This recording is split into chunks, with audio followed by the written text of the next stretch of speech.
Hi, everyone. My name is Dylan Teggart. I'm an analyst at 360 Insights. And earlier this month, in April 2024, Nick Biron and I had a meeting with Angela Wagner. Angela is extremely well versed on the ability and challenges of employees to work in multiple locations within an organization. And by this, I mean, let's say you have a company that has multiple franchise locations or multiple locations within a single state or multiple states in the US. While, yes, it is the same organization and same location, let's say like a coffee chain, coffee shop, or a chain restaurant, and they may be trained on the same kind of harmonized practices of menu items and standard operating procedures that may occur at each location. There is a bit of a roadblock when it comes to paying these people and the compliance issues that arise when you have an employee, working in one state primarily, picking up shifts in another state, and then all the overtime and labor laws that apply to that, and how do they apply to that, and where are they taxed, how are they taxed, are they taxed in two different states? There's a lot of interesting questions that come up, and Angela is really an expert and talks really well on all of these issues. She's a wealth of knowledge, and I think it's going to be a really interesting chat. One thing that you're going to notice in this chat is that there is a bit of a hole in the market because there isn't quite yet a technology that can handle this. While on the surface level, it could be simple, once you dive a bit deeper, you realize that you're dealing with a web of tangled compliance laws, tax laws, and a lot of technology that isn't really quite up to the task. Angela mentions how AI could be the technology that fills this gap because it does require a lot of manual processes, a lot of number crunching, and it does seem like a task that is a bit black and white in a sense, but it's a hole that could be very well filled by the benefits of AI instead of relying on a human admin person where the chance of error arises a lot quicker. We also talk a bit about the return on investment or lack thereof for a company doing this part-time, company doing this for part-time or hourly employees. And how does this really affect the recruitment process for employees that want this mobility, want the ability to pick up shifts on the busy season or when their home location is slow, and how companies are going to stack up against each other when some can offer that and some can't. I think you are all going to really enjoy this chat. There's a lot of really interesting knowledge that Angela shares, and we're going to be releasing it in a couple parts, but I think all of you are going to enjoy it. Well, Angela, yeah, thank you for speaking with us. Hi. And Yeah. I'm Dill. I know I've been quiet for a second, but Yeah. yeah, it's nice to meet you, and I'm glad we're talking. Nick and I have spoken about your history and kind of some of the unique experiences you've had with working with organizations where they have multiple locations and employees are either trying to work at multiple locations or the struggles to kind of get that up and running or off the ground.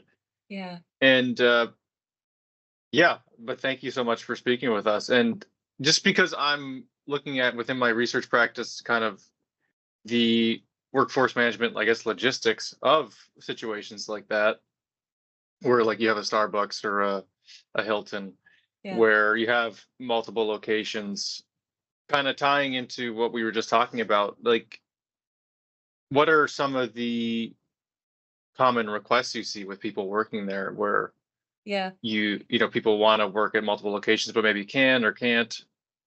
Yeah. It varies a little bit by industry based on my experience, Dylan, but I I think where I was first truly exposed to where you have appetite, but um not quite an engine or mechanism to bring it to fruition at scale was really at Starbucks.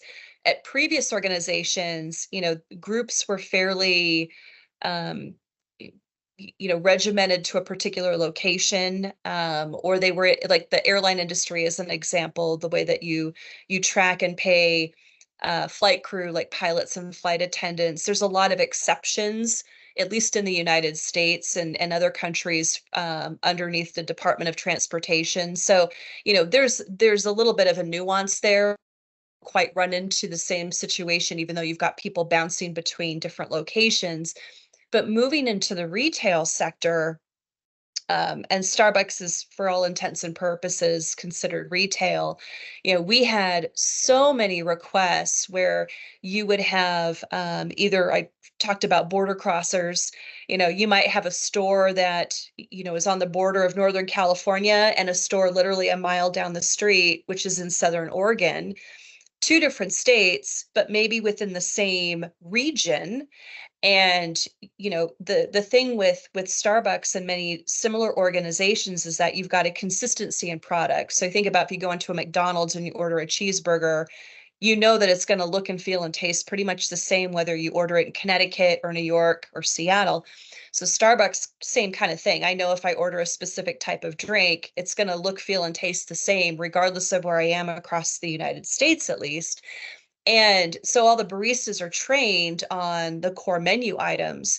And when I first arrived at Starbucks, we had a small kind of contingent of regional leaders who just decided amongst themselves that, hey, I realize we're in different regions and our regions cross over in different states, but maybe this region in Southern Oregon, that has a store in Southern Oregon, is struggling to maintain staff. Maybe there's some turnover, whatever the issue might be. We want to borrow temporarily some of the baristas that work exclusively in Northern California. The store layout might be different, but again, the way of operating and the output is the same. And so they just decided they would track on spreadsheets or post-it notes, when they were borrowing some of these baristas to come and work in Oregon.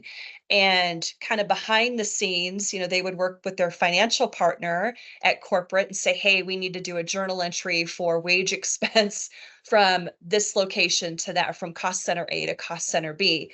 From a payroll standpoint and broader workforce management standpoint, there was no line of sight. One, the regional leaders just didn't understand or really know maybe that there was a different approach that we needed to take, or maybe the consequences that would come from having people bounce between different jurisdictions. The good news is the timekeeping system was the same for both. So that barista could go up into Oregon and still clock in. They could still find themselves in sort of the catalog of the timekeeping system, but their time is getting recorded back to their home, location, if you will. So we had no knowledge that you've got a California-based barista actually clocking in at a store in Oregon, unless we were to dig through, the crux of the timekeeping files, and we would see that maybe they clocked in Oregon. But no, we don't do that. We're not going to. There's no reason to. So anyhow, this kind of came to light though, because what was happening was you had a couple of instances where the borrowing store was, or the barista rather, because they were working some of these extra shifts and were crossing the border and going up and working in Oregon, they were now working overtime. And so that premium amount of overtime pay was being costed back to the home store in California. And those store managers said, look, I'm in charge of my P&L. I don't mind loaning out these individuals on occasion to help you out. But now the premium pay and everything for overtime it's expensive and it's hitting my cost center. And our accounting friends are really annoyed with me because every month I'm going to them saying, hey, can you please do a journal entry and reclass wages? So because of that little kerfuffle, things started to bubble up and escalate, and it turned into, maybe it's a timekeeping issue. Is there something we can do in payroll? Through that was really where we got exposed to, there was a huge amount of appetite to offer a level of flexibility to baristas, where maybe the store that I was initially hired in only needs me 20 hours a week, but the store that's closest to my home could actually use me a couple hours a week too, but they're in a different jurisdiction. Minimum wage might even be different from city to city. And, so they would have to pay me more per hour if I, worked at the store down the street to my house.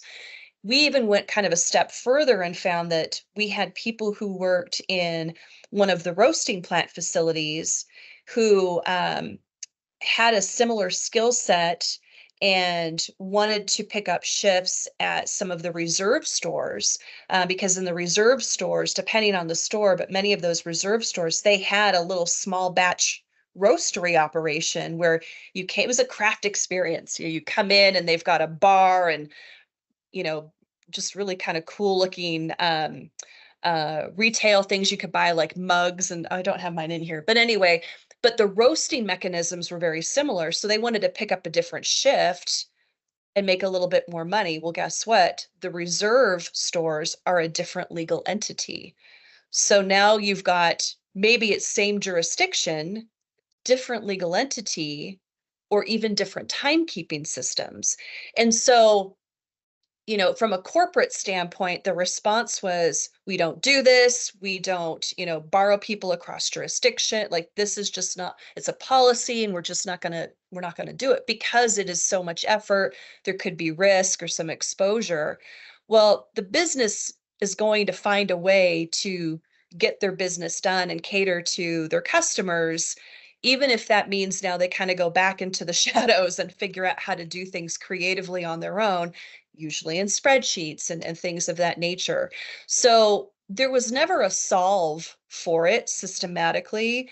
And to Starbucks' credit, they brought in a consultant for a while, who'd worked in the retail industry for a long time. He worked for Ralph Lauren for many years and several other kind of name brands, and crafted, I guess, really innovative workforce management strategies. But he was running into the same challenges, in that, look, if you've got different systems, you've got people crossing into different, different regions. Maybe you've got not just a different legal entity, but all of these different factors are creating issues, and there isn't yet a technology solution or solutions that will alleviate some of this burden to allocate cost appropriately, make sure people are getting paid the appropriate minimum wage as applicable if they're hopping between jurisdictions. And so at the end, of having this gentleman, I'll have to look him up on LinkedIn. I don't remember his name, but he was great to work with. But at the end of his stint with Starbucks, it was really kind of the effort to try to formalize something really creative and innovative just died, because the accounting system couldn't work, the timekeeping systems were different, we needed to keep things separate legal entities, and so on and so on. And it was one of those, this is just too complex of an issue. We stand by this policy, you don't borrow people, period. Of course they still do it. And things are tracked in spreadsheets, and right, like there's still journal entries being done on the back end, I'm sure, to reallocate certain expenses, or you have the handshake deal with the one regional manager that says, fine, we'll just eat the overtime pay. And, so, but that was really the first exposure, I guess, at the scale around, how do we not, I kind of joke with people, we put a man on the moon in 1969. How have we not figured out how to bring some level of fluidity and ease of tracking and accounting for, labor movement and mobility within organizations? We've got such great tech to do a whole bunch of other cool things. Why has this remained so challenging? And I think there's such an appetite. Even another kind of interesting tidbit, again, with Starbucks. So you're probably familiar, if you go into a Target, if you ever spend time in Target, or certain grocery stores, there's a Starbucks.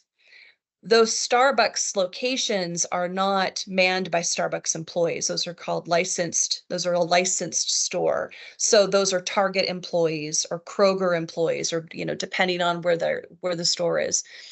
And we even had an idea and wanted to figure out how to pilot. Could we work with a local Kroger? In Washington State, Kroger is called Fred Meyer's. Could we work with a local Fred Meyer's and figure out, could we share labor this way, right? Again, the menu's the same. The baristas are trained to make the same drinks. Could we not figure out a way where I could pick up a shift in a Target and pick up a shift down the road at a Starbucks owned location. Two different companies entirely, right? Different legal entities, different timekeeping systems. And it was one of those, the folks at Kroger locally were kind of interested and like, yeah, that'd be really cool. And Big Kroger was like, this is just going to be a hot mess. So sorry. But it was one of those like, like how cool would that be? But it kind of, to me, it really just kind of ripped the lid open and said, oh my gosh, look at the possibilities. And yet we can't figure out how to make this work in a way that's seamless for everybody. So that's really resonated with me. And kind of moving from Starbucks and going into Hilton, similar in that, Hilton has a portfolio of hotels and different brands, and each brand is its own legal entity. So a Hampton Inn and an Embassy Suites could be 1 mile from each other, all overseen by Hilton, two different legal entities. And you had kind of a similar issue where the banquet manager over here wanted to go pick up a shift or work at a wedding over there. And it was kind of a handshake deal. And usually we would get involved from a payroll or HR standpoint when something went sideways or the managers disagreed on something. And so we knew, we had awareness that these type of side activities were occurring because it made sense. You have a willing person who wants to come in and pick up a shift and a location that needs that competent individual. They're already part of the broader organization, but because of whether it's different systems, different entities, whatever, we couldn't really make it work. And it was all related to the same issue. Accounting system doesn't talk to timekeeping, and timekeeping doesn't talk to this, and da da da da da da da. And again, it was, well, the policy says don't do it. Great, but we know it's happening, right? Like we know it's happening because it makes sense for the business and it makes sense for the employees. So rather than continue to just say it's too hard, we'll just have a policy that says no, don't do it. Why don't we try to figure out a way to maybe incubate that somehow and figure out a way to make it work? It's that finding I think the right technology partners that are willing to spend kind of that time and effort trying to help a willing participant like a Starbucks or like a Hilton to help them figure out how do we bring this thing to life, because people are already doing it. Baseball players are already traveling on the road. Your sales folks are already driving up and down the West Coast. These things are already happening, and I am certain I will not be the last payroll professional you speak with that says, my God, this is such a nightmare. We've got people all over the place, and trying to track them in a way that doesn't require Excel, pieces of paper, or embedding a chip in them, or putting some sort of weird thing in their Apple Watch and making them push a button every time they cross a border. I mean, that's really what's available today. And even then, it's clunky at best. So that was a very long response to your question. I am sorry. No, but it was an awesome answer. Yeah, it was. Nick and I messaged each other. We were like, man, we wish we were recording this for one of our HR tech chats. No, it was a great answer. It was it really, you answered a lot of questions in your answer. So that was awesome. Yeah, I feel like it sounds like there's a need for, well, I guess it kind of hits a brick wall at the point of the federal system, I guess, because it's just every state is going to be different. That's kind of just, but I feel like, I guess within an organization, that's kind of the only next best thing you can do. But so it sounds like there's always a need for like a system that can handle timekeeping across an organization. And despite whether or not it's a legal entity, I guess, but I guess that would have to be at the parent company level at all times, right? Or at least at the level of a system that can, while maybe like the timekeeping systems are different, it all kind of channels into somewhere that's where it can all be made sense of. The concern with the legal entity differences was, how do you ensure that you're capturing overtime appropriately, assuming that it's somebody who is in a non-exempt position?